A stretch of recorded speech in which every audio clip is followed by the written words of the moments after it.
Hello, everyone. Welcome back to GameStack Podcast, right here on We Just Love Games Network. I am your co-host, Vandertron, and joining us this evening, as always, is Shalene. Hello, Shalene. Hi. Hello. Hi. How are ya? Yes. Hi. How are ya? Woo, it's been a disaster. It has been a day.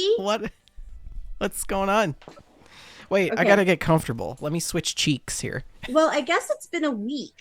It's been 2 weeks. It's been 2 weeks. It's been 2 weeks. Yeah. So last week, you had some plans, so we weren't going to do a show. Birthday dinner for But a friend. I was planning to do a little stream. I thought I'd do some Dave the Diver or something on Twitch just to hang out with folks and, enjoy my Friday evening.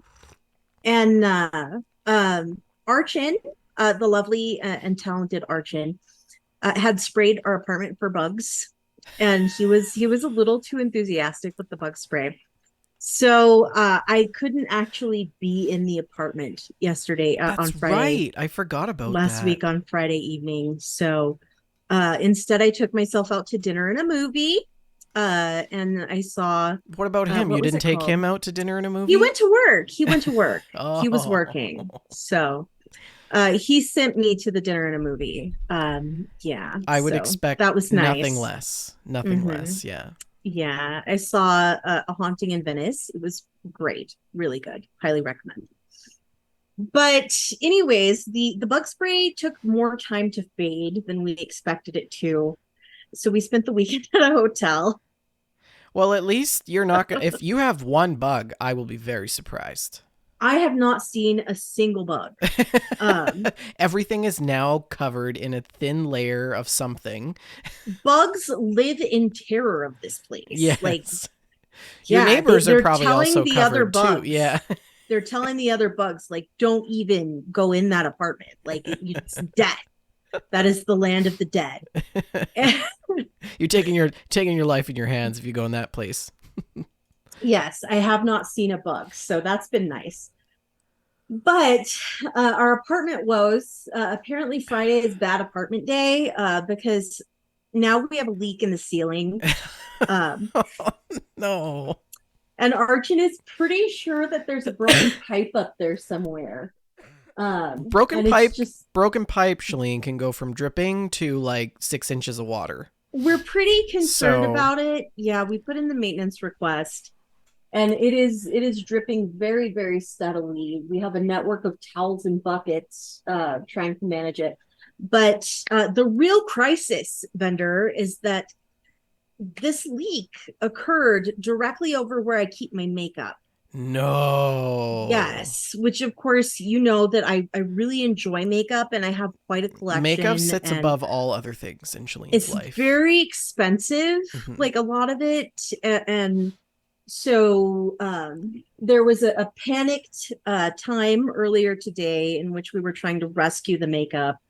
And I believe the makeup has been rescued unscathed. So we've got it moved to another location, to a safe, undisclosed location. Goodness. But it's been a mess. So I did put in like an emergency maintenance request. So it is entirely possible that our podcast is going to be interrupted by apartment maintenance. Well, we should get rolling just in case. So, I apologize for missing the show last week. It was a birthday dinner, but it was nice to see some friends. And then I ended up getting sick. So I've been sick with a terrible head and chest cold all week. I don't know if you can tell, but I have the very sexy Phoebe smelly cat. So you're going to have to deal with raspy Vendor for the evening. But welcome in, everybody. I see lots of people popping in the chat. It's good to have you all here. You are listening to episode 161, Literal Floodgates, you guys, Literal Floodgates. And our show is sponsored by Oak & Crow Coffee. If you head on over to oakandcrow.com, you can pick up a bag of We Just Love Coffee blend, and $2 from every purchase of that blend goes to the Children's Miracle Network. Any updates on the Discord this week, Shalene? I've got nothing. There were no new people. What's been happening in there? All kinds of things. I've been trying to keep up. Lots of pictures RTZ got a new folding bike, which he posted in the wellness channel, Mm, which I'm a little bit jealous about. it's We didn't cool. get to see any images of RMS Titanic's corpse flower. He was Yes, posting we did. He he did post it. no, he was posting all of these pictures of like it in the process of blooming. No, he absolutely did post it bloomed. Oh, this is it fully bloomed on the 18th. Yeah, there it is. Oh. I demand more pictures. Yeah. I want more pictures of Great. it. I'm sure he It took was thousands. really fun watching the progress of that corpse flower. Yes, it was. Also, check out the plant stack. 4mile's been posting all of her gourds in there. And I think they're gorgeous. oh, yeah, we're just gonna move on. We have some news. We have some stocks to talk about. We actually have a huge stack of news that we're gonna blow through. So much news. So much news, and the stocks as well. Screenshots and stories, and a little bit of mail, and then we're gonna cap things off really nicely with our gameplay. So let's hop in with this just in.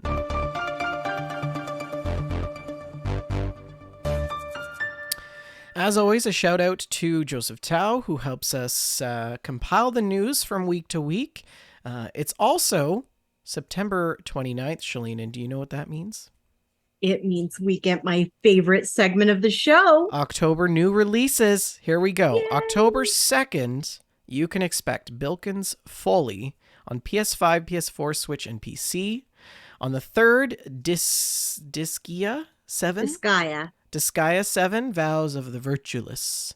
PS4, PS5, Switch, and PC. Scorn on PS5 on October 3rd. Also on the 3rd, Silent Hope on Switch and PC.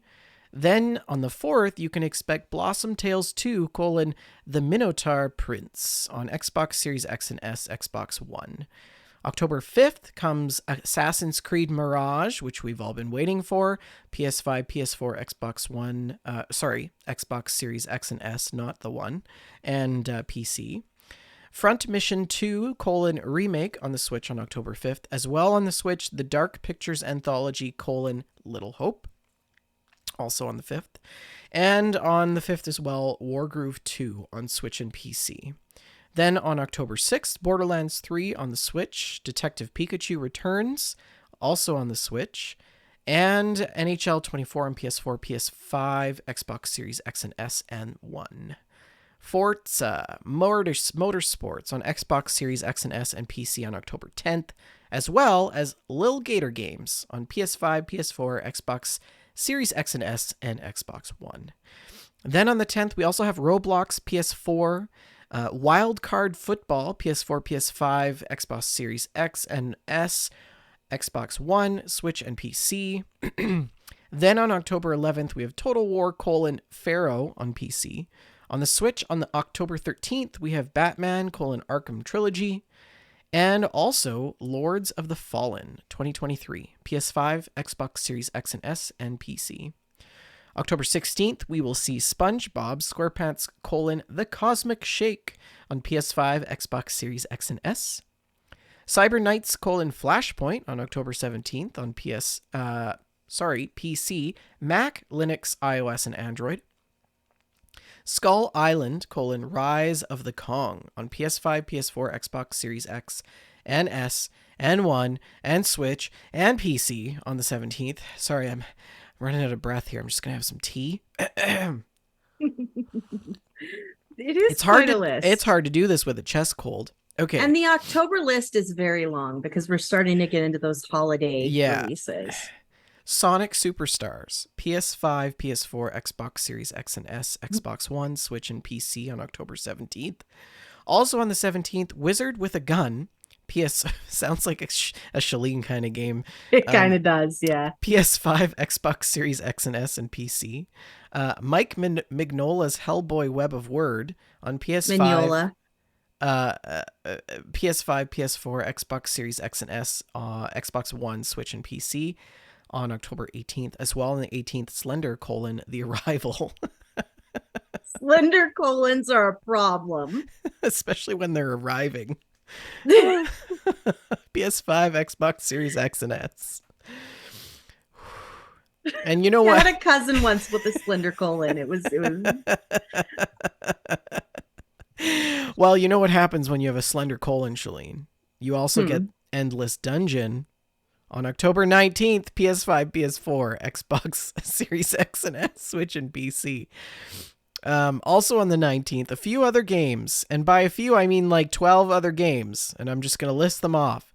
Galactic Civilizations 4 on colon Supernova on PC. Gangs A of... colon supernova is another serious I'm issue. never going to get this. I'm going to be dying of asthma. Um, Gangs of Sherwood. Sounds like a Robin Hood spinoff. I believe it is, yeah. PS5, Xbox Series X and PC. Gargoyles Remastered. PS4, Xbox Series X and S, Switch and PC. Hot Wheels Unleashed 2, Turbocharged on PS5, PS4, Xbox Series X and S, One, Switch, and PC. Overpass 2, PS5, Xbox Series X and S, PC. The Seventh Guest in VR on PSVR, Quest, and PC. Sorry, that is PSVR 2. The Gap on PS5, Xbox Series X and S, PC. Jackbox Party Pack 10. Can you believe we're on the 10th iteration of that? That is a lot of Jackbox. I think the last Jackbox I played was like 3. Yeah. I think so too, yeah. PS5, PS4, Xbox Series X and S, One, Switch, and PC. And the last game coming out on the 19th is World of Horror on PS5, PS4, Switch, and PC. Then on the 20th, 2 games, Marvel's Spider-Man 2 on PS5 and Super Mario Bros. Wonder on the Switch, which I'm very much looking forward to. Cities: Skylines 2 on PC on October 24th. Just Dance 2 2024 on PS5, Xbox Series X and S, and Switch on the 24th, as well as Metal Gear Solid: Master Collection Volume 1, PS5, Xbox Series X and S, Switch, and PC, and The Lord of the Rings: Return of Moria? Moria. I love the idea of Return to Moira, and it's like a Fallout 3 crossover. Oh, hi there! It's the Fellowship of the Ring, but they're doing Moira Brown's Wasteland quests. Yeah, yeah, it would be so good. Yeah. And the ring glows because it's like irradiated. Yes.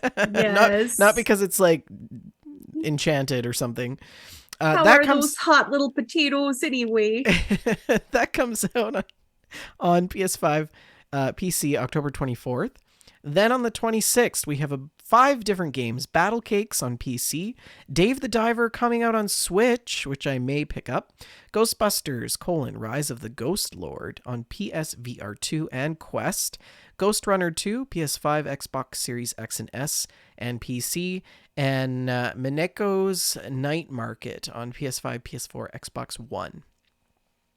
Then on the 27th, we have Alan Wake 2, PS5, Xbox Series X and S, and PC. EA Sports, UFC 5, PS5, Xbox Series X and S. On the 30th, Resident Evil Village on iOS, which is so weird. When Apple announced that the iPhone 15 would be able to run Resident Evil Village with like ray tracing, I was like, that's better than my PC. That's better than my PC. Like, it's crazy. It's selling at full price. I wonder how that game's going to run on the 15, because there's been a lot of reports that those phones are overheating. Oh, really? Yeah. That's not promising. And I suspect it has something to do with the titanium case, because they changed the material. It used to be aluminum, right? Yes. But now it's titanium. Anyways, Resident Evil Village: Winter's Expansion on iOS October 30th, and Jusant on PS5, Xbox Series X and S, and PC on October 31st. So that is the list of games for October. Shalene has a comment, and then I'm going to jump into the free games.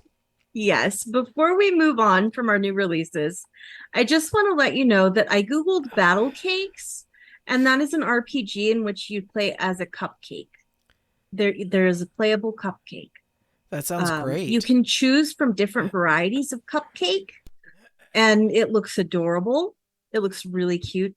This is a huge month for games, and I I really want to play several of these. Kawaii Banana Sushi in the chat asks, so is the Mario Wonder going to feature the new voice actor? And Yes. yes, it is. Yeah. Hmm. Mm-hmm.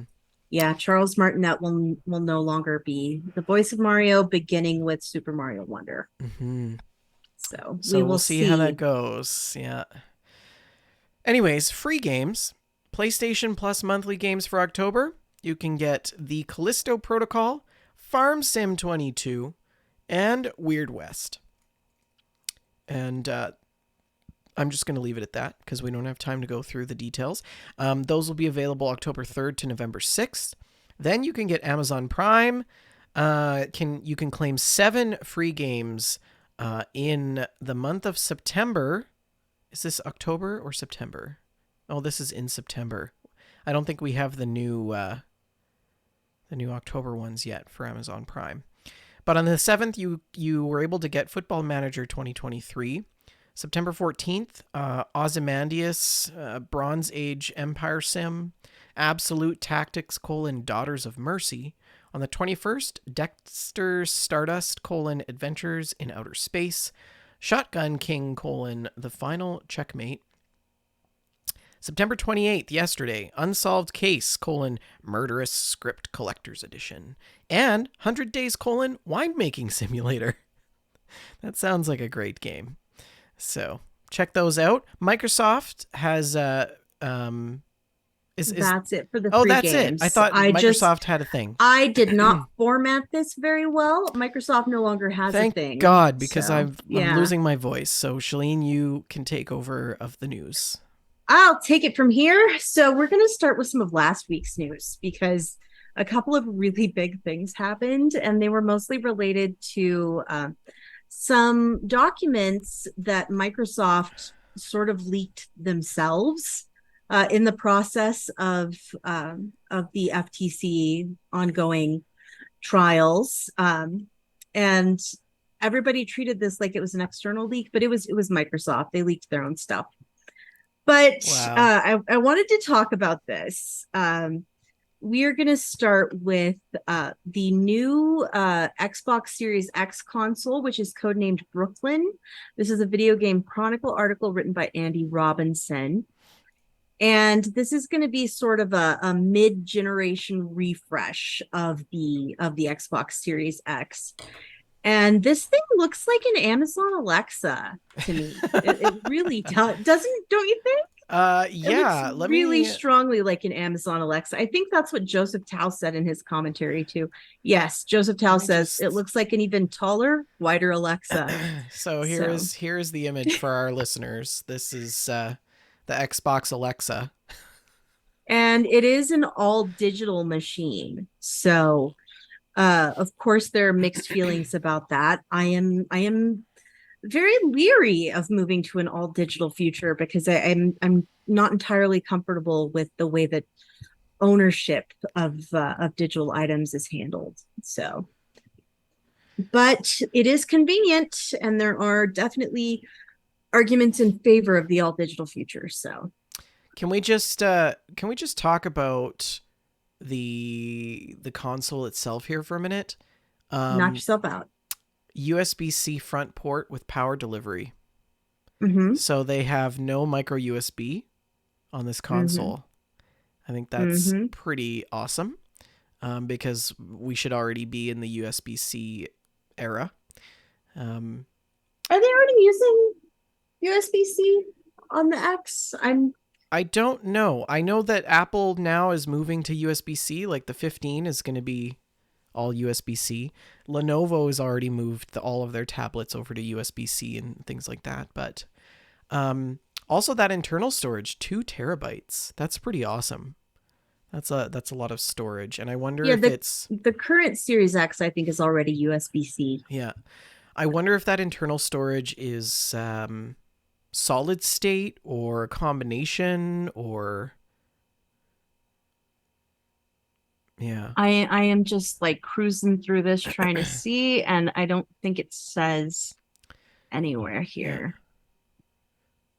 But to carry on, we've got a new design and a new controller as well. Faster Wi-Fi, reduced power, and the new controller is codenamed Sabine, and it will feature haptic feedback and accelerometer features, according to the leaked documents, modular thumbsticks, and a rechargeable and swappable battery. This is slated, according to these documents, to release in November 2024 with 2 terabytes of storage at the same price as the current Series X, $499 US.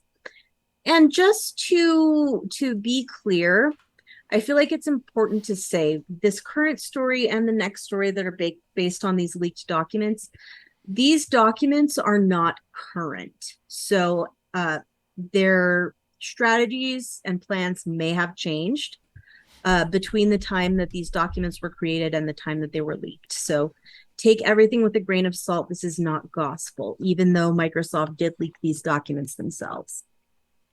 The new controller looks really interesting. I really like how they've changed the grips there. I think that looks very comfortable. And it's made of recycled materials, less rosin, and you can repair and disassemble it. Did you say rosin? Mm-hmm. Like resin? Resin. Okay.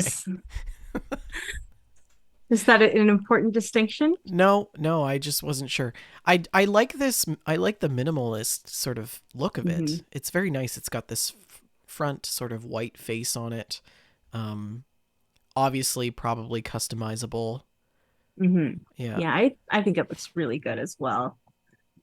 So these documents are dated April of 2022. So if their strategies have not changed, we might see this console refresh in 2024. So we shall see.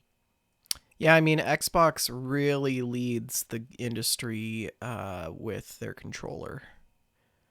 But I don't know. You talk to some people that play PlayStation, and the choice between console is based on the controller.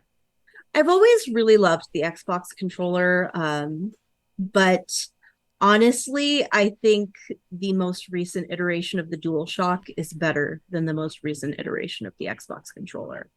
I as much as I am invested in the Xbox ecosystem and I love my Xbox and I play it more often, the DualShock is a better controller in my opinion. Yeah, it's a really good one. So our next story about leaked things from the same document leak. This is another Video Game Chronicle article by Chris Scullion. This one is about some Bethesda games that have not been announced, but were apparently leaked. So I'm pretty excited about some of these, and I hope that they are still in progress. It's entirely possible that some of these internal projects were canceled since the document was created. But including some of these titles that we haven't had announced yet. There's a new Doom game called Doom Year Zero that plans to include DLC. So who knows what that might consist of. Dishonored 3 is on the list, which of course I am very excited about. Dishonored and Dishonored 2 are some of my all-time favorite games.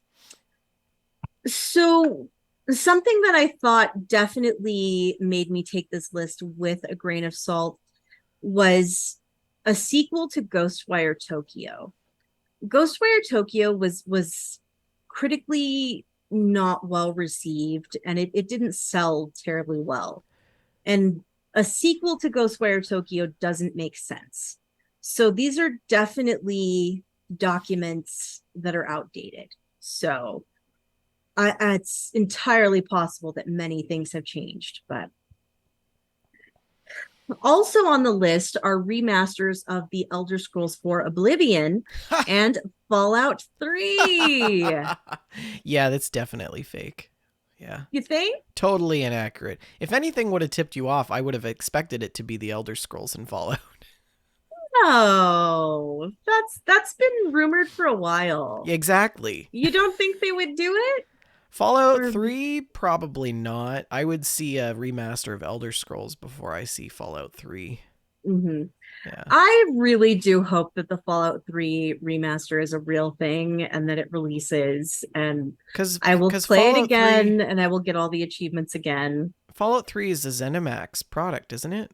How do they get the rights to remaster it? because they own them. Right. Okay. Microsoft bought them, I remember? didn't know that. Yes, I knew Yeah. that. I knew that. Never mind. Bethesda Hmm. bought them and Microsoft bought Bethesda, right? Is Yeah, that ZeniMax is like the parent company of Bethesda and Microsoft bought them. it's the So, other way around. Okay. mhm. Yeah. Yes. There are also a couple of titles called Project Kestrel and Project Platinum. And the Indiana Jones game that we have been hearing about has been noted as a the first in a trilogy in these documents. So that could be very exciting. And I don't know. Okay, so I'm gonna like gray cloud this. So all of this is just reiterations of things that have already been done, which mhm, reaffirms that the gaming industry has lost its innovation. I mean, you're not wrong. And I am somebody who has frequently spoken against the incessant remasters that we're getting from the video game industry. I definitely think games are being remade Too far too much. frequently, and Mm-hmm. I would rather have new games. But at the same time, when they talk about remaking Fallout 3, I'm going to throw all that integrity out the window and say, yes, please. Please, sir, may I have some more? Okay. Um, Okay. so I can't help it. I can't help it. I would also give Oblivion another try in a remastered form. I never could get into Oblivion. I didn't try to play Oblivion until after I had already spent like 1,000 hours in Skyrim, and I there was no going back. There was no going back Yeah, to Oblivion. Skyrim was like Skyrim for well, I mean, I can't even compare this. Skyrim is my Fallout New Vegas, Mm-hmm. but I've never actually played any of the other Elder Scrolls, so I don't know. Oh my goodness. Yeah. So, If Fallout 3 gets a remaster, I'm definitely going to replay it. mhm. Yeah, for sure. And of course, I'm also super excited at the idea of Dishonored 3 and to sort of speak against your comment about no innovation. I will say that the difference between Dishonored and Dishonored 2 was incredible. And yes, these were Hmm. games that were set in the same world and they were similar in many ways, but the level design in Dishonored 2 was just worlds apart from anything that I had ever seen before. And I have every confidence that they would do similar justice to another Dishonored title. So All right. yeah, I do think we don't necessarily have to feel super negative, but of course, this might all be moot because maybe they've canceled all these projects at this point. We don't know. Anyway, moving along. That was speaking of probable project cancellations. So I'm sorry, vendor. I'm trying to do the segues.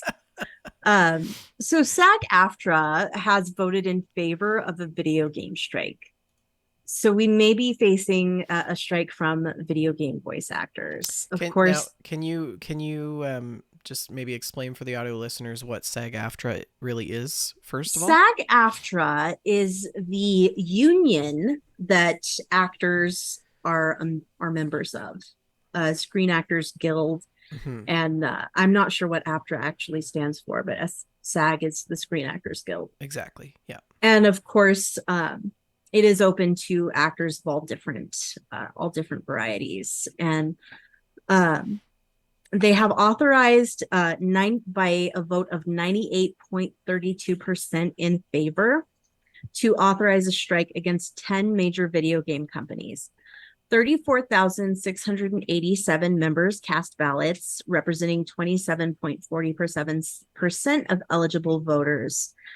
And this does not guarantee that a work stoppage will occur, but the vote permits union negotiators to call for a strike if necessary. And of course, the movie and TV show actors are currently striking. Right. So, yeah. A quote here from a SAG-AFTRA National Executive Director and Chief Negotiator Duncan Crabtree Ireland says, after 5 rounds of bargaining, it has become abundantly clear that the video game companies aren't willing to meaningfully engage on the critical issues: compensation undercut by inflation, unregulated use of AI, and safety. I remain hopeful that we will be able to reach an agreement that meets members' needs, but our members are done being exploited. And if these corporations aren't willing to offer a fair deal, our next stop will be the picket lines. And the game companies that have been authorized to be the target of the strike include Activision, Blind Light, Disney, Electronic Arts, Formosa Interactive, Insomniac Games, Epic Games, Take-Two, VoiceWorks, and WB. Wow. Yes. A further quote from Chief Contracts Officer Ray Rodriguez says, between the exploitative uses of AI and lagging wages, those who work in video games are facing many of the same issues as those who work in film and television. This strike authorization makes an emphatic statement that we must reach an agreement that will fairly compensate these talented performers, provide common sense safety measures, and allow them to work with dignity. Well, our members' livelihoods depend on it. The really interesting thing, Shalene, is, and we've talked about this before, is that there is little unionization in the gaming industry. So I wonder what role that's going to play in how effective these negotiations are, right? Yes. This is really the only segment of the gaming industry. The voice actors are really the only segment that is unionized. Right? And I wonder if this is going to make a case for other areas of it the may industry influence, that, you know, like, okay, this is working for them. We need to unionize other areas. But yeah. Absolutely. Yeah. Well, we'll see what happens at the bargaining table. Definitely support workers' rights. And I hope that they are able to reach an agreement. And we will see how this affects the industry going forward. A work stoppage, of course, would be it would definitely change things. Now, is this last week's news? This is this week's news. This week's news, because Taz in the chat posts, the writer's strike is over, I last saw. Yes, that is the writer's strike, the TV and film writers strike. So this is that different. is over. This is a different strike. This is a third. I mean, there's so many strikes. I don't even know. Like, can we just go strike because butter costs too much? I mean, like, yes. Can we strike the cost of salsa, please? Anyways, carry on. So, Jim Ryan. Speaking of things that cost too much. CEOs. Yes, CEOs do cost too much. Jim Ryan is the CEO of PlayStation, and he is set to retire in March of 2024. This is a GamesIndustry.biz article written by Christopher Dring. And Sony Corporation President, COO, and CFO Hiroki Totoki will be taking over the job temporarily in April of 2024. So I'm sorry, I'm just having a little trouble getting this article pulled up. Okay. He will on an interim basis. So Ryan is a 30-year veteran of PlayStation. He joined the company in 1994 before the release of the first PlayStation, and has since held senior roles launching the PS2, PS3, PS4, and PS5, alongside the handheld PSP and PS Vita consoles. He was named president and CEO of Sony Interactive Entertainment Europe in 2011, and then took a global role as head of sales and marketing for the entire business in 2016. And After being the president, he was named the full CEO and president of PlayStation Division in 2019. And of his retirement, Ryan says, after 30 years, I have made the decision to retire from SIE in March 2024. I've relished the opportunity to have a job I love in a very special company, working with great people and incredible partners. But I've found it increasingly difficult to reconcile living in Europe and working in North America. I will leave having been privileged to work on products that have touched millions of lives across the world. PlayStation will always be part of my life, and I feel more optimistic than ever about the future of SIE. I want to thank Yoshida-san for placing so much trust in me and being an incredibly sensitive and supportive leader. So, what do you think about this? Do you think it's going to lead to a lot of change? No, actually, I don't. I would be surprised if they lean more into games as a service or live service games.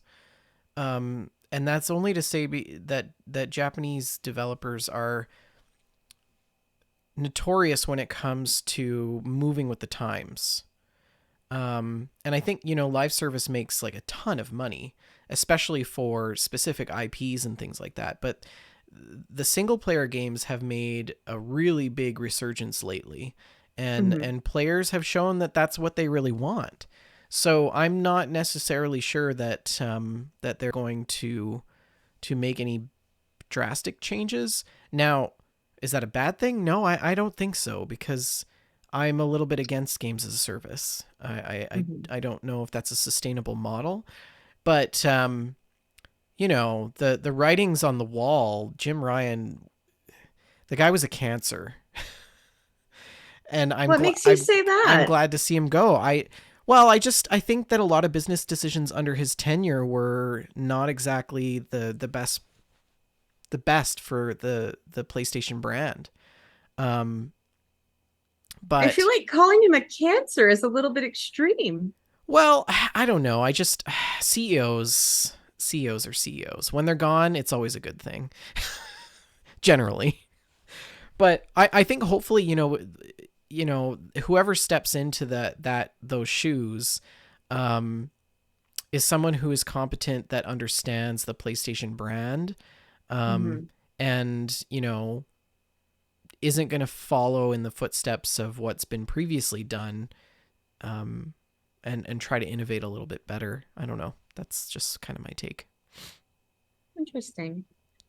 I don't expect any sweeping change, not right away at least. And I think that, um, of course, there is the potential that it, depending on who replaces Ryan on a permanent basis, it could be good or bad. It just really depends. It remains to be seen what's going to happen there. So, um, 30 years is quite a career 30 to years, but be with one he was company. only CEO for like 5 of those years, wasn't he? Yes, but still um he was one of the higher ups for the PlayStation brand for a Yeah. long time. Yeah. And it's quite a career. Hmm. So congratulations on your retirement. And okay, this is another Sony article. So there's some people claiming to have hacked Sony, and Sony says they are investigating the situation. This is a Video Game Chronicle article written by Tom Ivan.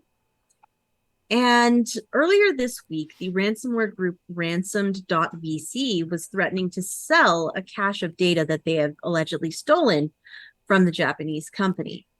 We have successfully compromised all of Sony's systems, the group claimed on both the clear and dark nets.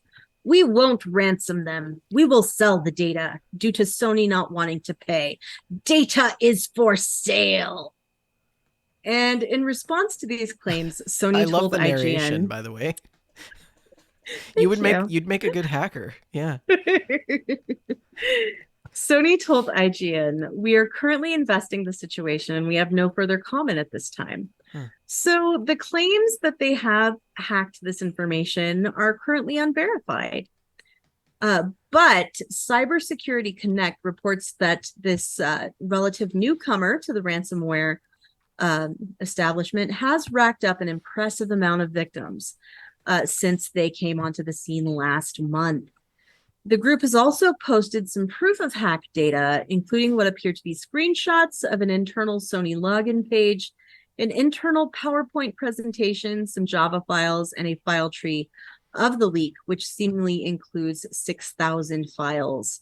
They also listed a post date of September 28th, which was when they would publish the data if nobody purchases it.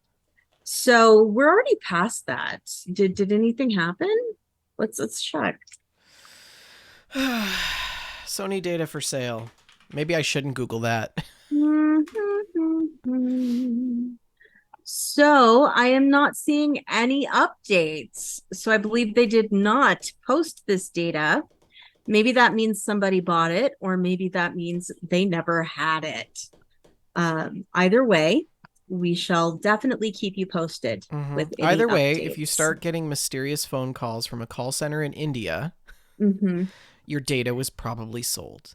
Also, it really couldn't hurt to just change your Sony password. Could not hurt. Yeah, let's just talk about data hygiene and security. Just change your login, alter your password, and maybe, well, I mean, your credit card information, if it was there, it's already gone. But you know, Keep an eyeball out. Look at your credit card statements. Make sure that that the purchases are your own. So in everything is awful news. But wait, there's more. Yes. Epic is laying off more than 800 people. And this is something that we've been seeing as a bit of a it's been a bit of a trend that some of these mega corporations are just buying up all of the smaller companies, and then they don't know what to do with them and end up dissolving those smaller companies and laying off the workers. And it's really disappointing to see this happen over and over again. We talked about on our last episode, I believe we talked about Embracer Group shuttering one of the studios that they had recently purchased, and it's a shame to see. But to summarize, Fortnite and the Unreal Engine will be cutting about 16% of their staff, and they will be selling Bandcamp, and they will be spinning off Super Awesome. So this is a gamesindustry.biz article by Brendan Sinclair. And Epic Games confirmed that they're laying off about 830 people. It's about 16% of the company. And they will also be parting ways with another 250 employees through the sale of the music storefront Bandcamp and the spinning off most of the youth marketing company Super Awesome into its own separate business. For a while now, we've been spending way more money than we earn, investing in the next evolution of Epic and growing Fortnite as a metaverse-inspired ecosystem for creators. Epic CEO Tim Sweeney said in an email to staff, "I had long been optimistic that we could power through this transition without layoffs, but in retrospect, I see that this was unrealistic." Bandcamp is being sold to the music licensing platform Songtradr, which will continue to run the storefront as before. They will also work with Epic to let artists opt in to have their music licensed in Epic's ecosystem. And meanwhile, Super Awesome's management team is acquiring the division from Epic, with the former parent acting as an investor in the spinoff company. And Epic acquired Super Awesome 3 years ago, while Bandcamp has only been part of Epic since March of last year. And a further quote from Sweeney, "While Fortnite is starting to grow again, the growth is driven primarily by creator content with significant revenue sharing. And this is a lower margin business than we had when Fortnite Battle Royale took off and began funding our expansion. Success with the creator ecosystem is a great achievement, but it means a major structural change to our economics. They have moved to net zero hiring and dialed back spending on marketing and events, but still ended up far short of financial sustainability." Epic will pay 6 months of severance to all of the employees and 6 months of healthcare benefits for those in the US, Canada, and Brazil, as well as moving up stock option and 401k profit sharing vesting. 2/3 of the layoffs were in teams outside of core development. And Sweeney noted that this will leave some products and initiatives shorthanded and at risk of being delayed. An update as of this morning, Fall Guys developer Mediatonic is among the mass layoffs at Epic. This British studio has yet to release a statement, but several employees shared on social media that the team has been impacted. In an email to staff, Epic CEO Tim Sweeney said that it will continue to invest in Fall Guys, but they did not specify how many employees had been let go from Mediatonic. So I think this is something that we're just seeing a lot in the industry lately. These corporations make acquisitions, and they don't know what to do. They don't have a comprehensive plan with what they are going to do. So this is one reason why I think conglomerates in the gaming industry are a bad idea. Microsoft, Sony, etc., all the big ones. Big fish keep swallowing up the little ones, and eventually there's going to be nothing left. And who gets hurt? The employees, little people, right? I think Sweeney's reasoning, to me, it sounds like poor financial decisions were made. It's poor planning, in my opinion. If you don't know how to keep your company solvent with this acquisition, you should not make this acquisition. Well, you shouldn't be in the role to be making those decisions, right? What we really should see is that he is stepping down. Like, I don't know, like, I think that's highly unlikely. Is Epic a publicly traded company? No. I don't think so, no. Yeah, so Epic belongs to Sweeney, pretty much. But I think these are some poor financial decisions made to the point where they weren't profitable. And I think, so what does he do, right? Increases prices of purchases and content in games like Fortnite and Fall Guys, and lays off a bunch of employees so that maybe it will reduce the cost of maintaining his workforce. But like, I don't think that's gonna. I think, Shalene, in 6 months' time to a year, we're gonna see more news on Epic. I think it will be sooner than that. More decisions are gonna be made, or Epic's gonna get bought out by Microsoft or something like that, and that's gonna be the end of it. Yeah, you can't planning your budget. You can't use income that may or may not be there when you're planning your budget. You have to have stable income and stable. And it sounds to me like they planned on more transient incomes, less stable incomes when they were making these choices. Well, I mean, they tried to push creative mode too hard and it backfired. Right? So they ended up overspending on things that weren't profitable. So yeah, it's just. It's a shame to see this, and our hearts go out to everyone who was impacted by these layoffs. There is some. I am glad that at least they are offering proper severance to these people. Well, I mean, that's still a step away from commendable, but the thing is like there is a silver lining to it. All of these people that are leaving, some of them high profile content developers, are going to be going to other companies, and they're going to get picked up, and we're going to see new content being created because they're no longer in roles where they're just doing the same thing, managing the same product, creating the same content. They're going to be put into new positions and challenged to think about new creative ways to produce content. So some of them might actually even start studios themselves, right? We might see the proliferation of small indie companies. Yeah.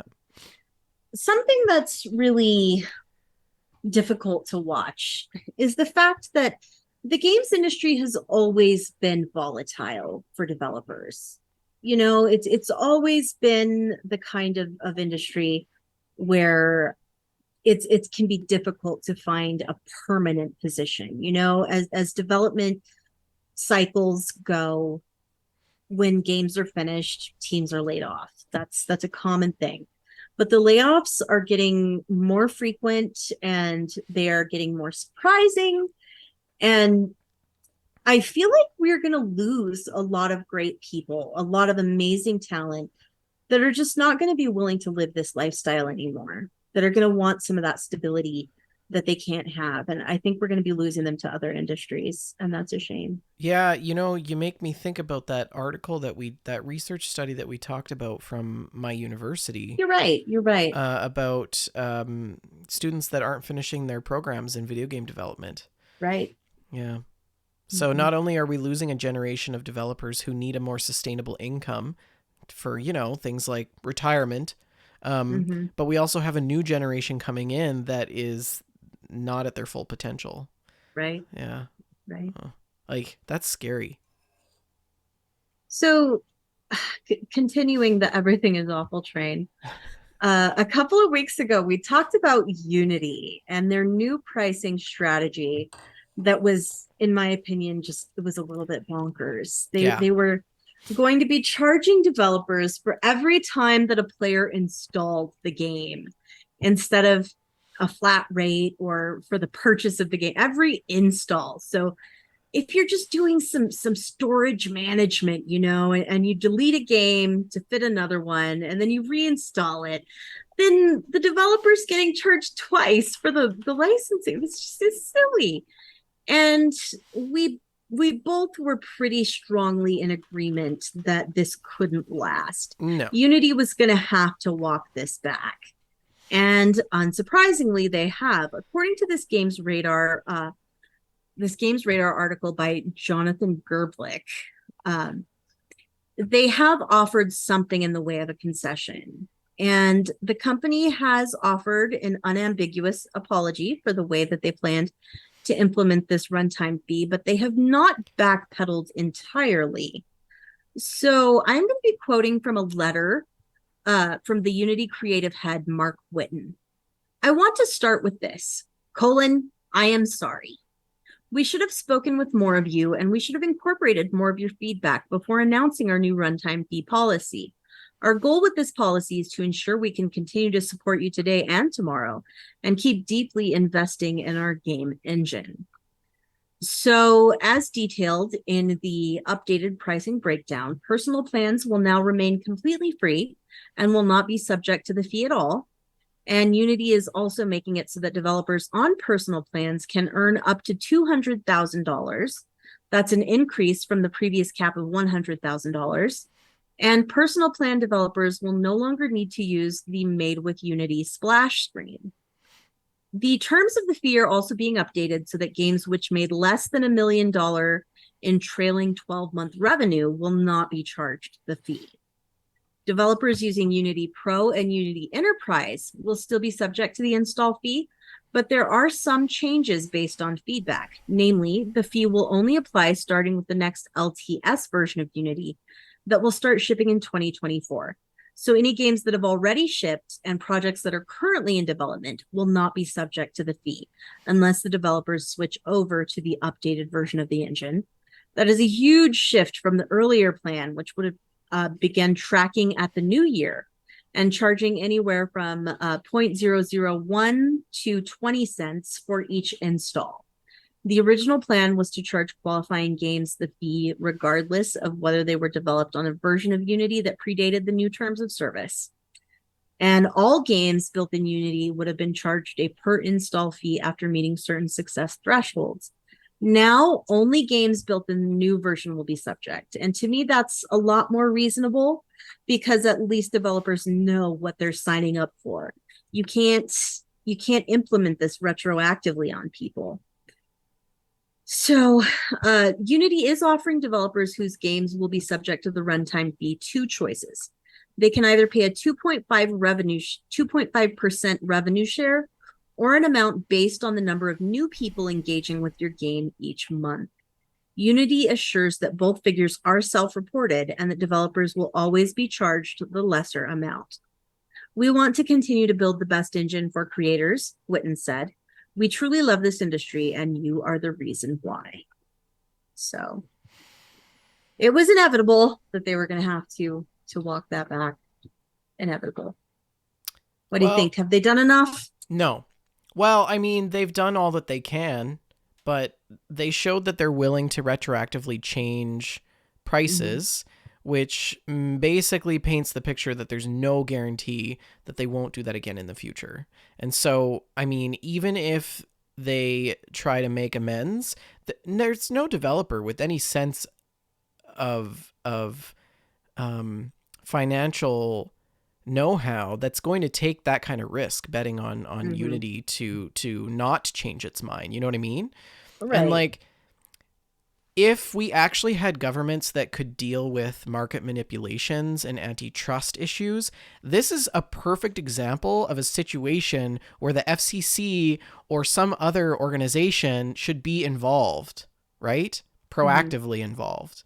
You know, like, I'd be shocked, I tell you, if things like stock profiteering or asset selling things start happening at Unity in the near future. Absolutely. I Yeah. believe that we've already had some insider trading allegations out of Unity. So But I wouldn't be surprised. There's definitely a monopoly created, I think, there. Epic is a good example of that. And yeah, I think Unity is probably going to disappear in the near future with this pretty stupid move. But this is an example of how greed triumphs over common sense, right? But all of these other companies are learning what not to do, there is that. right? There is that. I am pretty pleased with the fact that only the new version of Unity will be subject to this pricing. The thing that upset me the most about the previous situation was that you could sign up with one, terms of service and then have it changed on you. Yeah. Yeah. To me, that was completely unacceptable. And Yeah. at least now, if you do choose to update to the new version of Unity, you're making that choice. You know what you're signing up for. Yeah. I mean, to me, this is a blunder on the order of someone needs to be fired kind of magnitude, Oh right? yeah, Like absolutely. it has single-handedly and swiftly destroyed any goodwill and customer loyalty that they've gathered. Yeah, that was Um, wild. and the brand is pretty much Permanently irrecoverably tarnished. permanently tarnished and damaged. Yeah, definitely. Yeah. Yes. Well, you know what else is permanently and irrecoverably damaged? The show. Yes. Yes. But also, so wait, let me put it this way. Hello, dear listener. I'm going to speak directly to you out there in podcast landia. You may be walking your dog or folding the laundry as you listen to this show. And I just wonder, are you listening to us via Google Podcasts? Are you?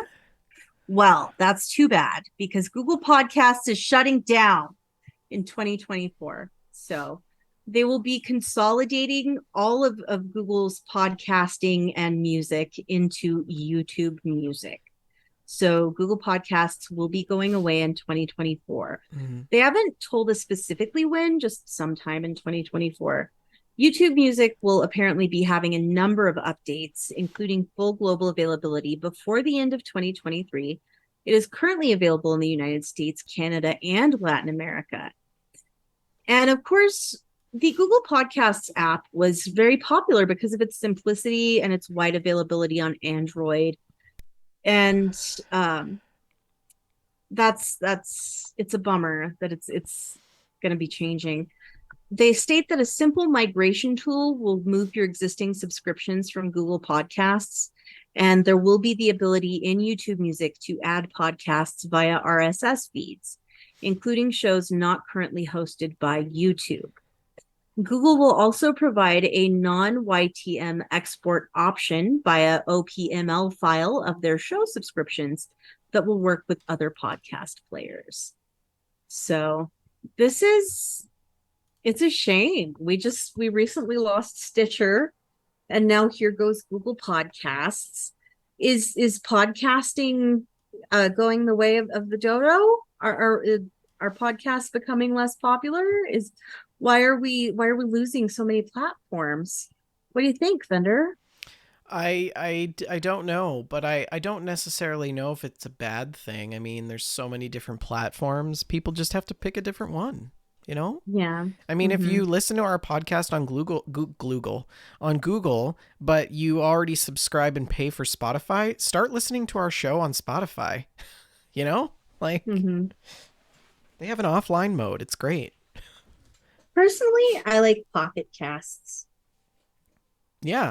Yeah, I Pocket mean, Cast is my podcast app of choice. yeah, people are gonna have their choice of where they listen to the show, and just we'll keep you posted as we learn more. The thing that really bothers me about this is that I'm never going to get an outro right ever again. I know. Because we have our memorized spiel of like we're on iTunes, Apple, Google Podcasts, Stitcher, iHeartRadio, and now that's all changing, and I Well, don't like it's gonna be no change. Stitcher and no Google, right? Yeah. So, Mhm. but I'm the one that says it, so that's on me. There is that. There is Yeah, that. yeah. It has been a while since I've done the Anyways, outro. yeah. Well, RIP Google Podcasts. And if you are listening to us via Google Podcasts, now is the time to investigate your options. And we don't want you to miss a single episode of GameStack. So keep on keeping on. That's all I've got. That's the news. I'm All right. exhausted. That was Okay. that was so much news. Let's roll right on into the stocks. I'm gonna just breeze right past this. I would like to start out the stock segment by shouting out the turnip lady in Animal Crossing this week who sold me to 184,000 bells worth of turnips at 92 bells, and I sold them yesterday at 284 bells a turnip. So, And her name is Daisy May. I will yeah. not stand for the disrespect of having her called Turnip Lady. Well, if she could ever learn how to use a Kleenex, maybe I would have a little bit more respect for her. But I did make a net profit of 500,000 bells. So, I was That is amazing. blowing my nose with bells and giving Shalene all the bells as she came shopping at my island yesterday for Animal I do Crossing appreciate Thursday. that. Yeah. Yeah, I just happened to have some chicken scratch, some chump change in my pocket. Mhm. Yeah, so these stock prices in the real stock market are in comparison to 2 weeks ago. And Sony closed out today at 82.41. These are in US dollars, a difference of $4.35 less compared to the previous week. Microsoft closed out at 315.75, down 14.47. Nintendo at 10.35, down 27 cents. Take-Two down $2.52, closing out at 140.39. Activision up $1.81 at 93.68. Ubisoft up $2.11 at 30.76. EA down just 6 cents at 120.40, and Tencent holding strong at 38.67, down $1.72. That is the stocks for this week, and let's roll right You've got into mail. some mail. What do you got, Shalene? Okay. Our next bit of mail is actually from you. Eh?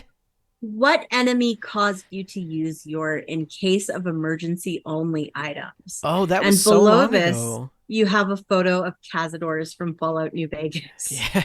Yes. Yeah. Yes. And I'm going to just roll through some of the community responses first.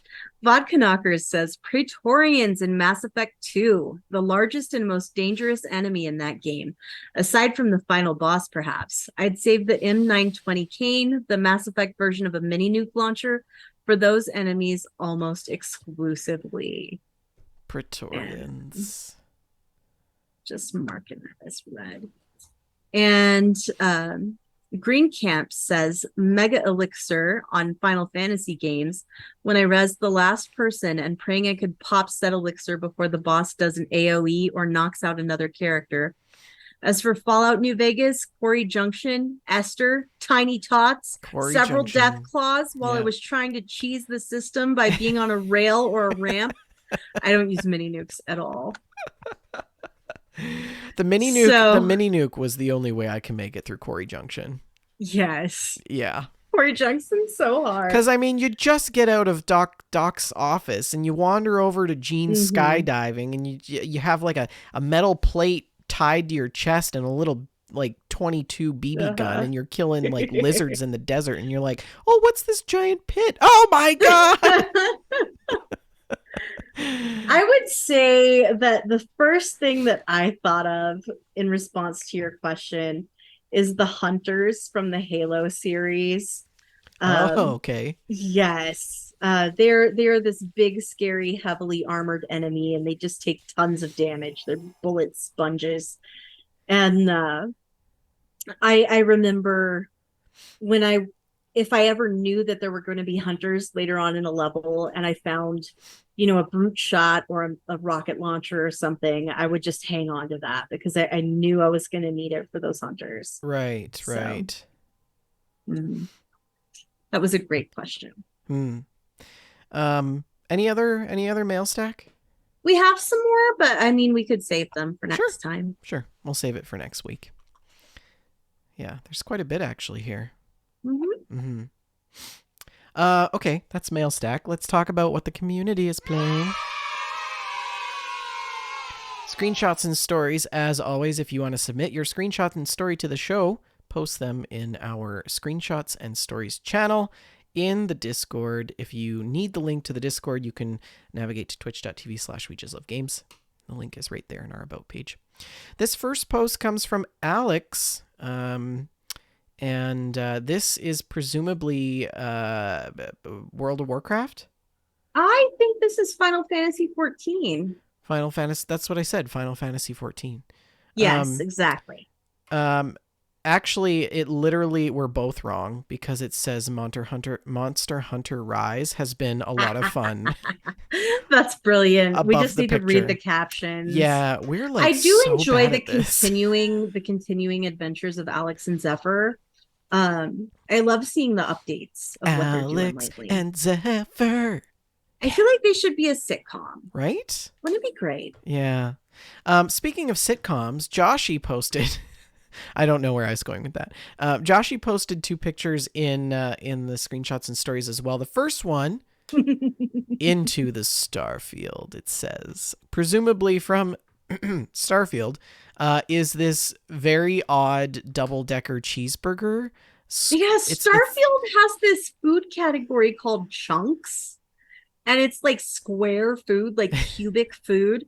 And I haven't played enough Starfield to know if there's any lore behind this, but it's wild. It's cubic. cubes of food. I seen Daddy-O was playing I like to watch Daddy-O play Starfield on the weekends. That's where I got most of my Starfield impressions from.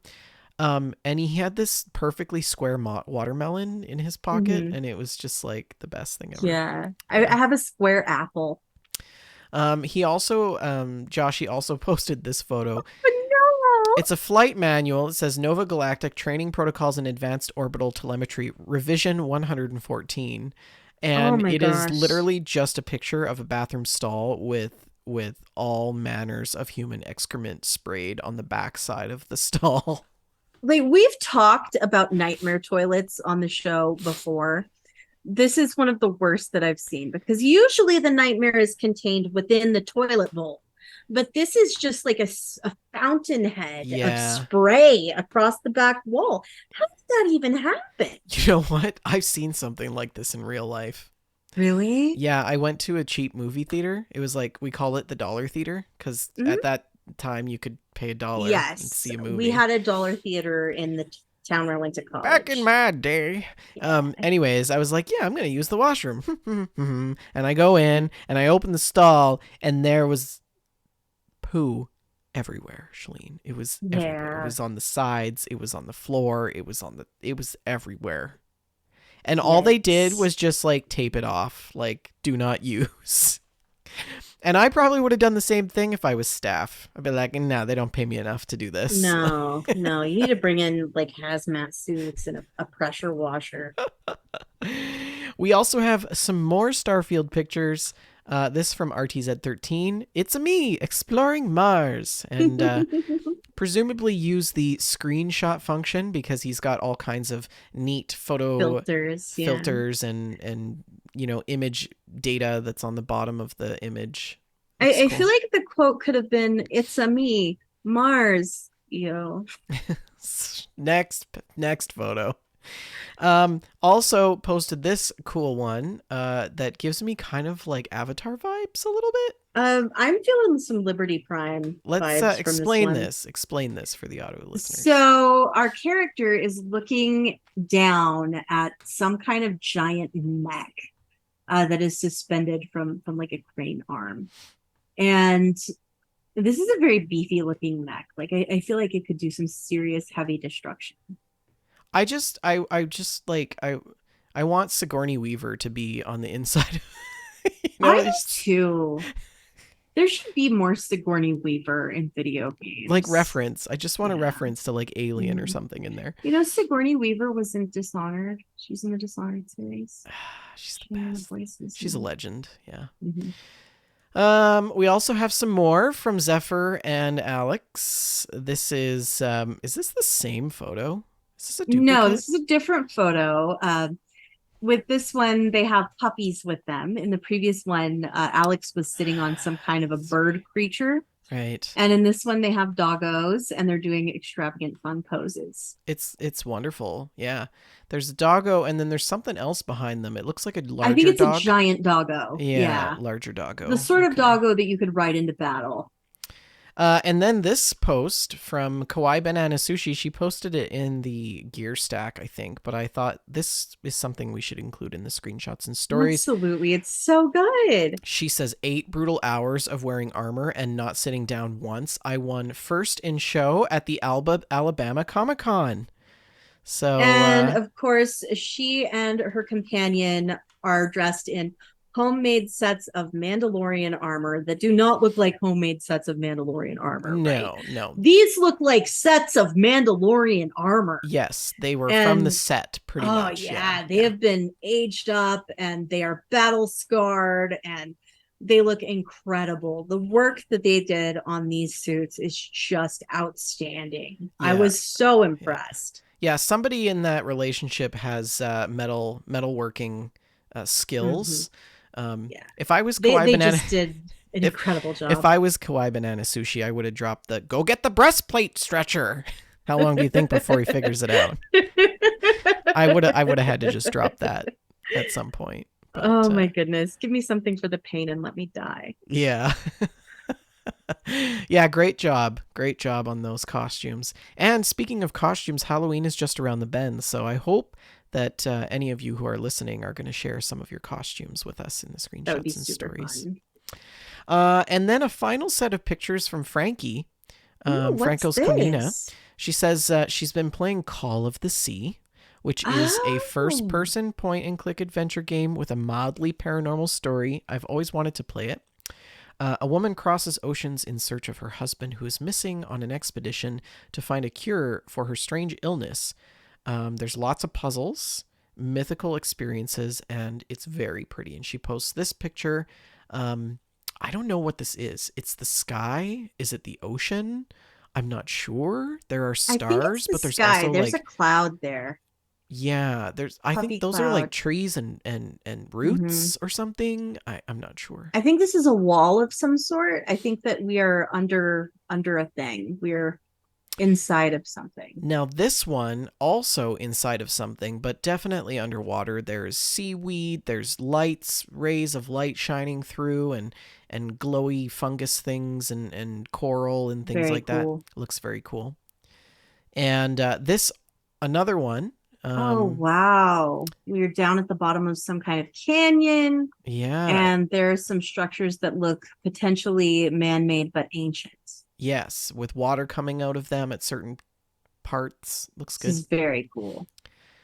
And this one, inside of a cave. This is giving me Sea of Thieves vibes. It is, yes. But it's there's rock formations with different kinds of etchings in the rocks, and then there's like what looks to be a camp, and the sun is just peeking in, like it's just rising early in the morning.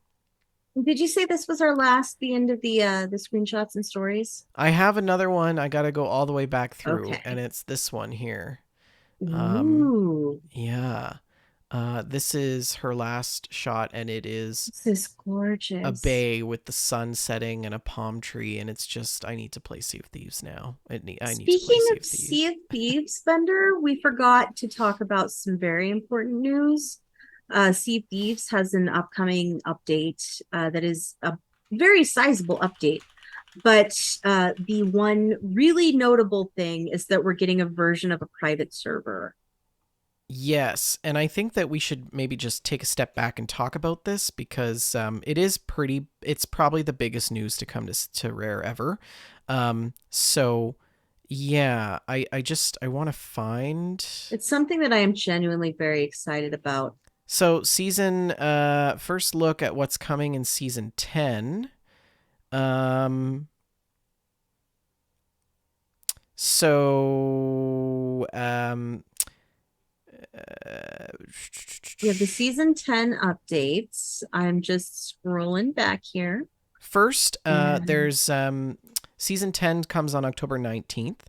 mm-hmm. Guilds will be a thing. So they are offering a new way of playing together with your friends. Player created guilds, which will allow up to 24 pirates to unify under a single banner. Guild members can sail on their friends' pledged ships even when they're offline, and work towards increasing the shared guild reputation to unlock a wealth of I new love rewards. that. We need to make a We Just Love Mm-hmm. Games guild. And of course, We this Just Love guild, Guild. we the brand this brand new guilds feature is just the start. As season 10 progresses, they will be debuting a new type of world event in the form of a competitive hunt for the Skull of Siren's Song. This unique voyage will be delivered to all crews on a server simultaneously, pitting them against one another in a race to find and deliver the titular ancient artifact. So check that out. And then for players who aren't looking to get into scraps with other crews, we'll be opening the way to safer seas. An Yay! entirely new Sea of Thieves game mode. Safer Seas will let players sail either alone or with a chosen crew of friends within their own private game session. So, if you've got tall tales to complete, or fish to catch, or simply need to spend time finding your sea legs without interruption, Mm-hmm. Safer Seas has got you covered. But be aware, it does have its limitations. There is a reduced risk um, the cost of having a reduced risk means reduced rewards, and you won't be able to explore the full breadth of the Sea of Thieves offerings while sailing safer seas. The more competitive features and advanced aims of the game will remain exclusive to the classic shared world game mode that will continue to update, which will then be known as High Seas. I am So, perfectly okay with that. everything mentioned here is just a brief overview, of course. You can expect through the rest of the year more details as they announced so far. But make sure to check out season 10, the preview video, if you haven't already done so, to see what else is coming. And the third installment of the Sea of Thieves: The Legend of Monkey Island arrives on September 28th, which is yesterday. And that's along with another host of different editions and revisions packaged in their September update. And yeah, there's lots of new freebies and content that you can get as well. But that Safer Seas is a huge thing. Mm-hmm. And I do want to like outline some of the details of that because um, Sure. I think that there's a little A bit couple of things I wanted to confusion. mention. In Safer Seas, you can progress up to level 40 in all trading companies except for the Reaper's Bones and Athena's Fortune. You earn gold and reputation at a reduced rate. You earn seasonal renown at the same rate as in the High Seas mode. You can play through all of the tall tales either solo or with your friends. You can work towards all applicable commendations and achievements. You can purchase cosmetics from the outposts and seapost stores, and you can invite any of your Xbox Live friends into your session. And some of the features that are remaining exclusive to High Seas are becoming a pirate legend, earning reputation and gold for the Athena's Fortune and the Reaper's Bones, hourglass faction battles, being a captain of your own ship, sailing as part of a guild, sailing as a trading company emissary, and live events such as Golden Glory. So, this is pretty big news, Shalene. Like, this is something that I've wanted for a very long time. Obviously, this is a version of what I wanted, not completely, but this is a huge step towards them accepting the fact that griefing is a huge, huge Yes. issue. I do wonder if this is going to make the high seas mode incredibly toxic. I'm not sure. And I worry that you might actually be right, especially with the news about guilds. Because now you're introducing player level factions, not just factions that are at the NPC stage, right? And so people have become or will become more incentivized to, work for their guild and doing things like that. But I did reach out to Hardware Guy. You know Hardware Guy, right? Hardware Guy. Yes, Hardware is the lovely gentleman that has helped us do server takeovers in the past. Yeah, and as you know, server takeovers is generally where you gain access to an entire server of the ships.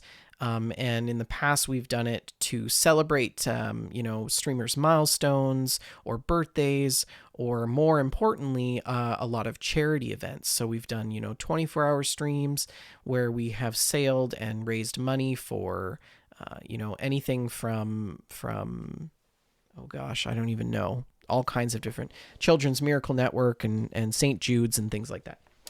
So I pressed him for a comment. I said, can you weigh in on this? Because, he's incredibly tapped into the Sea of Thieves community. He's, more or less in touch with some of the developers at Rare as well. And he said, so when it comes to Sea of Thieves, Safe Seas seems like it's not what I would call a private server, but more of a private instance, since it's only one ship. Okay. To me, it's more like running a local game and inviting a friend or two to join you in your world. I think it's a great step forward in a positive direction for the game, since shortly after I started playing Sea of Thieves, I have seen the need for a PvE server of some sort and have advocated for the option with a lot of the same limits they are implementing. Too often I've run into a parent just trying to spend some quality time playing pirates with their kids and wanting to be left alone. Some of the servers I get requested to set up are for that exact reason, a parent wanting a safe and secure space for their child to be able to play pirates. I think that what they're planning is fair. It's a fair compromise over a fully PvE server, but I would have liked to see some options for more than one ship with additional limits. In my opinion, a better step would have been for Rare to have finally updated the features for custom servers, promised a year and a half ago when they announced shutting down the arena. And made those available to players. But adding access to custom servers with starting options for turning on and off PvE, storms, and world events, along with custom starting supplies on ships, would go a long way to helping creators run leagues, hold events, create custom video content. The Safe Seas option could have been an included option on custom servers. And want to play with two ships? The server disallow Alliance gold percentage sharing, and now your gold experience drops 20%.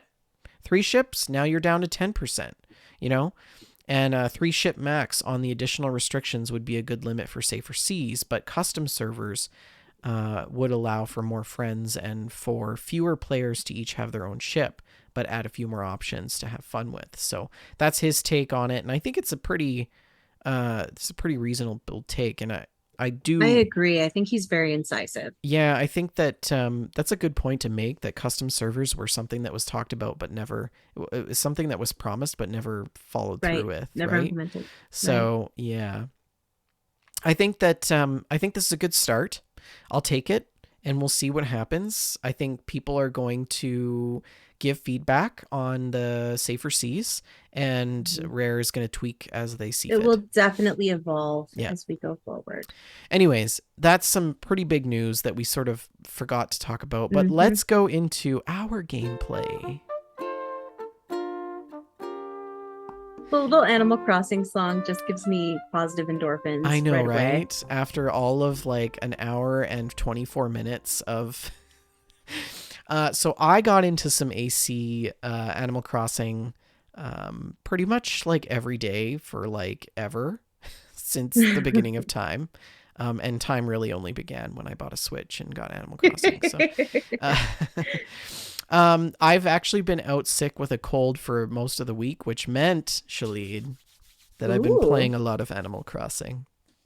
And there so is that one benefit to being ill. I paid off my large loan for the upstairs level in my house, and I got a new Ooh. loan. Of course, Tom Nook's like, "Oh, hey, so like you want to take out some more money because I can make that happen for you."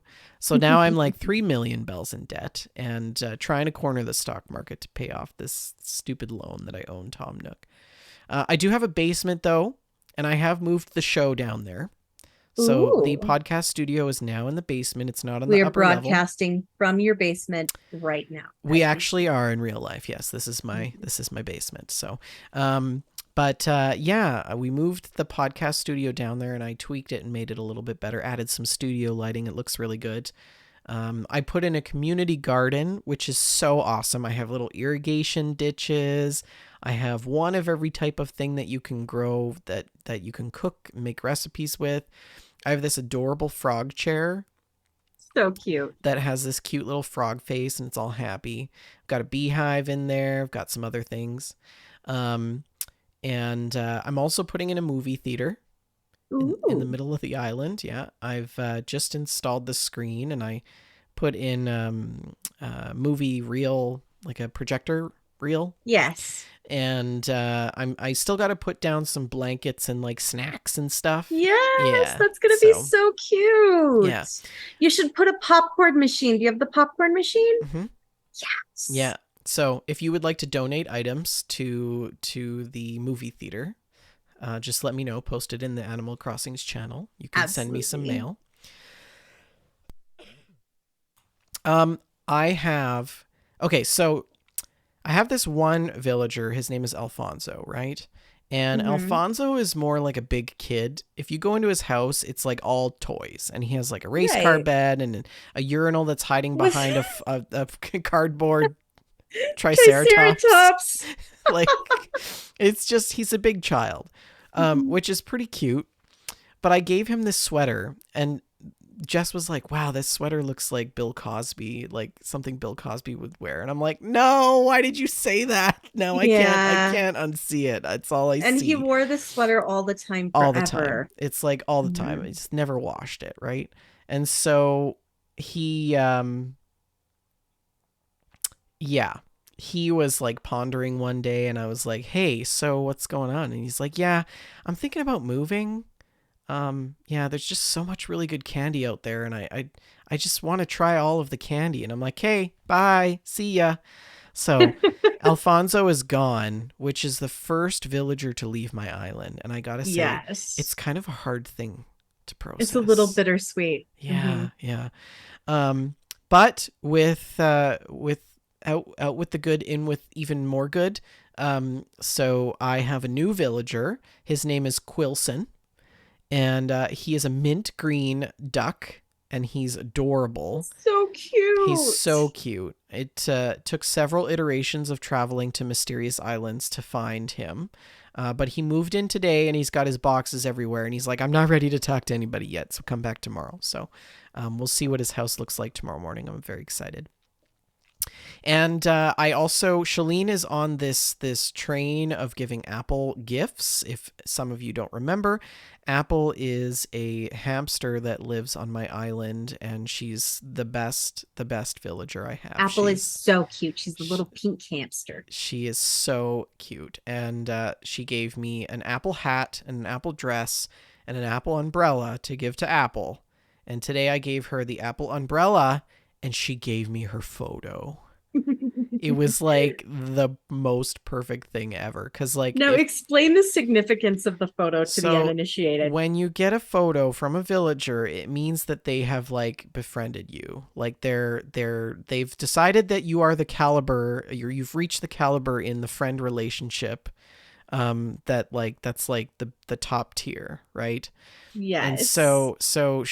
I have Roswell's photo and Anchovy's photo, and I now have Apple's photo, and Mm, it's pretty great. I love so it. exciting. Yeah. So, anyways, and so it's been a really exciting week for Animal Crossing, but also I finally got my adapter for my ginormous 18-inch semi steering wheel. It looks amazing. So for those who are listening to the audio version instead of the video, Vendor is pointing to a massive semi truck wheel Mm-hmm. in the back of his It's huge. room. It's so big.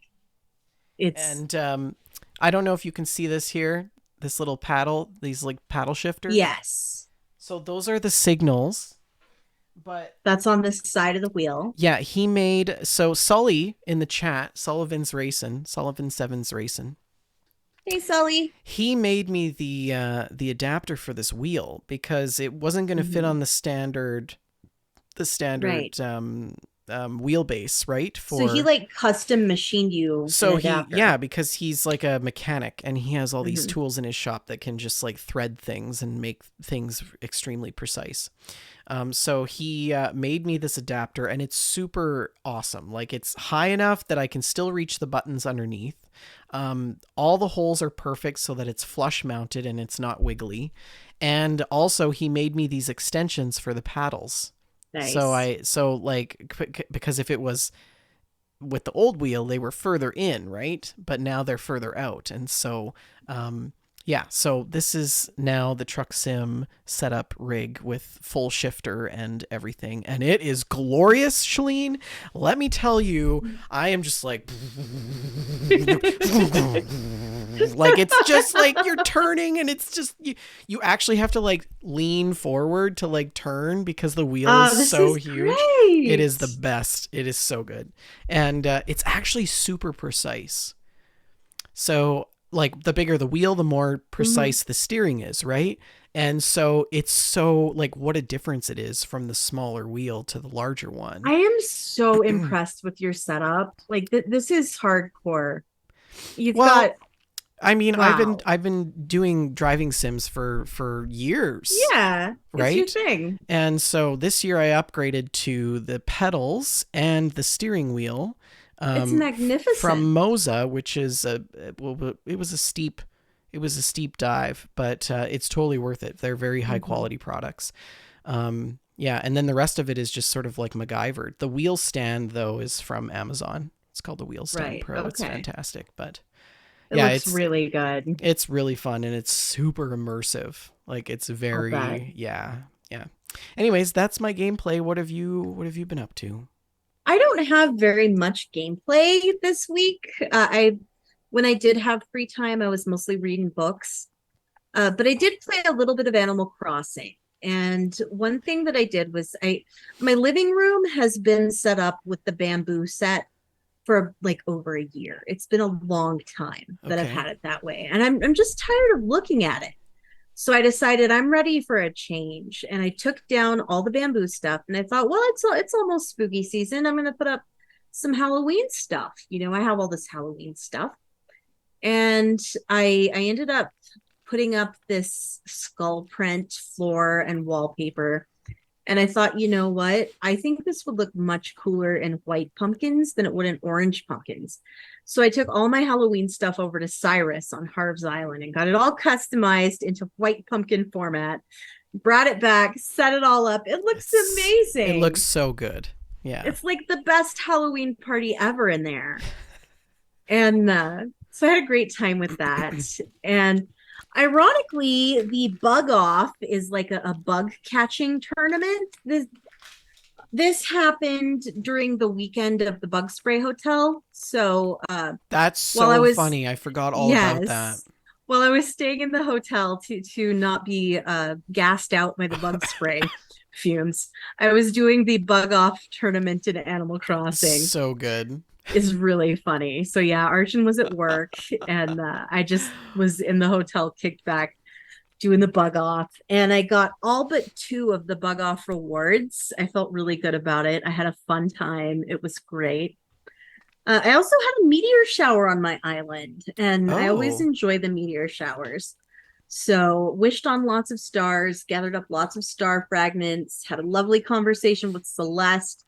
She gave me another one of the zodiac recipes. So, I have about half of those now. And yeah, I have to that's about it. spend more time nocturnally in Animal Crossing. Yes, that's something that I didn't do when I was addicted to the game previously. I mostly just played during the day. Yeah. I'm more of a morning person for Animal Mm-hmm. Crossing. Like I have the early ordinance so that all Mm-hmm. my shops open early and I make sure everybody's like up.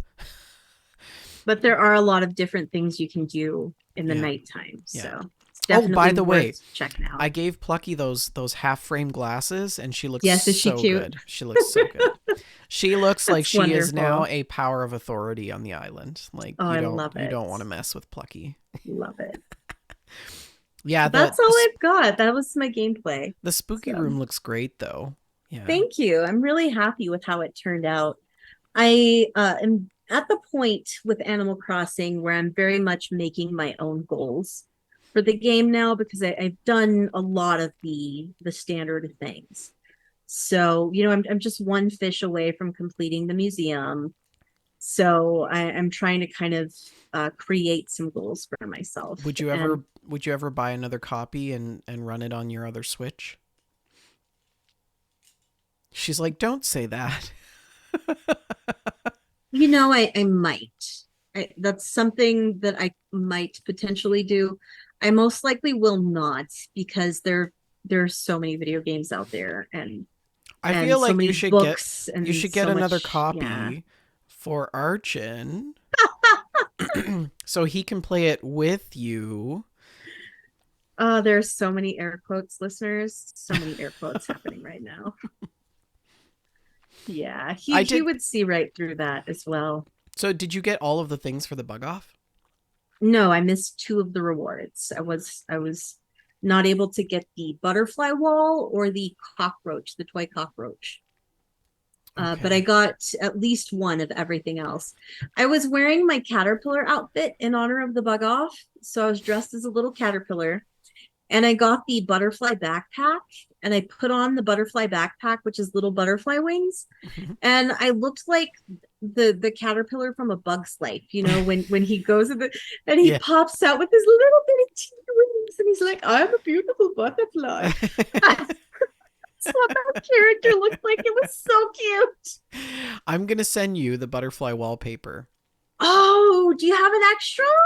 No, but I No, don't no, you want the don't one don't that I do have. I that. don't Don't want do it. I that. don't want it. I've already taken it off my walls and gone back to what I normally like in that space. Yeah. So I'm going to send it to you because you've got a room for it, your basement, right? Yes. So I'm Yes. going to Only send if you're you. sure. Mm-hmm, mm-hmm. Okay. Thank you. Yeah. But yeah, it was a fun time. I really enjoyed the bug off wasn't something that I really did much when I was obsessed with Animal Crossing the first time. Yeah, it So was really fun to play it. I enjoyed mhm, it. I did all of the things. I got the toy cockroach and the toy centipede and the mhm. termite mound and the butterfly backpack and the butterfly wand and the ladybug rug and the There was a wallpaper. ladybug umbrella. There was also the little bug cage purse Oh that's like the yes. little Yes, I got container those that you too. And the spider those were cute. webs, Yes, and the the spider web door cobwebs, plate. and the door plate. The Hmm. cobwebs and the door plate were the things that I wanted the most because Hmm. Halloween is coming and I want to start Yeah, I getting have some those both Halloween up in things, my but new Halloween room, and they look great. I wish that there was more seasonal things in the store. Like Yeah, I wish that I could buy like leaf garland and autumn wallpaper.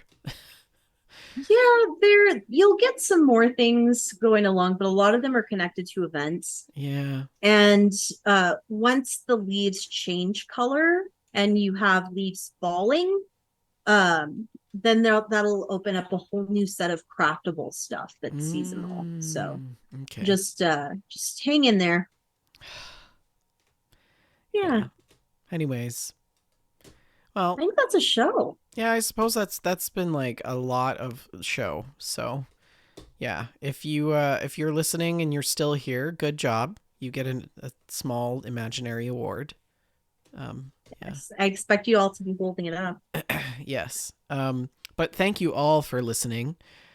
Don't forget, our show is sponsored by Oak and Crow Coffee. If you head on over to oakandcrow.com, you can pick up a bag of We Just Love Coffee blend, and $2 goes to the Children Miracle Network every time you purchase a bag of that blend. Send us some mail in the MailStack channel on the Discord. We'd love to hear from you, and any questions you may have. Also post your screenshots and stories in our Discord as well. You can also email us at info@WeJustLoveGames. We're on Twitter at We Just Love Games, Shalene at Shalene, myself at Vendertron N. We're on Facebook.com/We Just Love Games or Facebook.com/group/We Just Love Games. We record the show live every Friday, 6:30 p.m. Mountain Standard Time, right here on Twitch.tv/We Just Love Games. And if you like to listen to our show after the fact, you can listen to it on YouTube, iTunes, iHeart, Apple, Google for the foreseeable future a little bit, and Spotify. So please like, subscribe, and review the show. Thank you all for listening. And Shalene, I will leave the last word in your very capable hands. Chunks.